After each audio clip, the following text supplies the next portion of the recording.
Welcome to the fourth and final phase of our IBS and the low FODMAP diet series.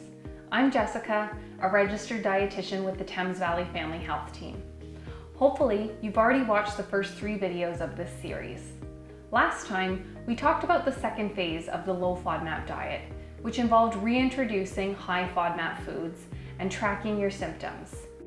FODMAP stands for fermentable, oligosaccharides, disaccharides, monosaccharides, and polyols.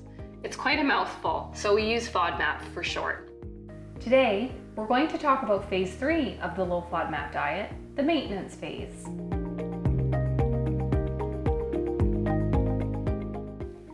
After the reintroduction phase, you should have a pretty good idea of which groups of FODMAP foods you tolerate and how much of them you can eat without experiencing symptoms.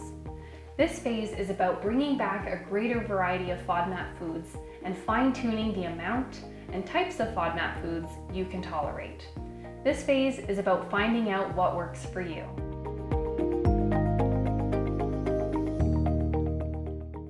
How your body handles certain FODMAPs can change over time.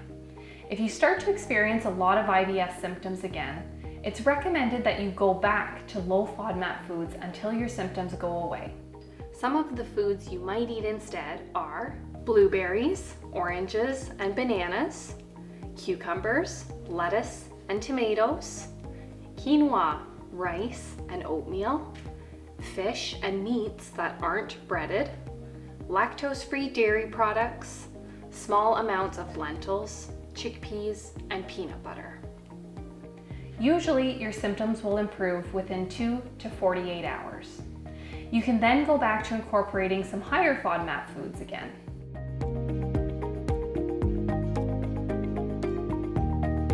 This will be different from person to person. Once your symptoms have stabilized and you're eating a well-balanced diet, you may not need to see your dietitian.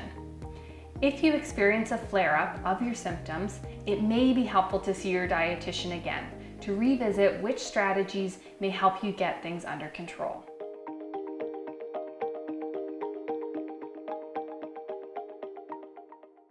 Whether you experience IBS symptoms depends on the type of food, but also on how much of it you eat.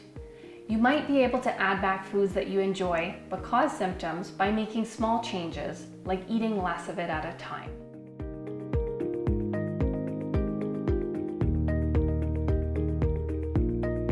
Remember, there can be many factors that affect your IBS symptoms over time. This includes the type of FODMAP foods as well as the total load of FODMAP foods in your diet. Remember that cup analogy we talked about in video 1? Keep in mind that your tolerance is unique to you.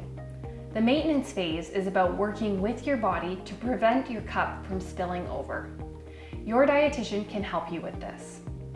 It's also important to know there can be other factors that affect your FODMAP tolerance and IBS symptoms. For example, periods of high stress or anxiety can often reduce your tolerance and make you more prone to experiencing IBS symptoms. If this happens, you might have to be a bit more careful about which foods you eat so that you can manage your symptoms better. With the right guidance, it is possible to get a handle on knowing which foods and how much of them cause your IBS symptoms to flare up. It does take some time and effort, but most people do see an improvement in their symptoms after trying the 3 phases of the low FODMAP diet. Start by asking your doctor for a referral to a registered dietitian who is knowledgeable about IBS and the low FODMAP diet. This may be covered by your provincial healthcare system or by other private benefit plans. If this is not possible for you, head to the Monash FODMAP website, where you can find a directory of dietitians who specialize in low FODMAP eating. Or you can sign up for their self-directed low FODMAP course. You can also download this free guidebook developed by the dietitians at the Niagara Health System to help you in your IBS health journey. While you wait to meet with your dietitian, you can start to take note of any patterns or symptoms that you notice when you eat certain foods or experience changes in your stress levels.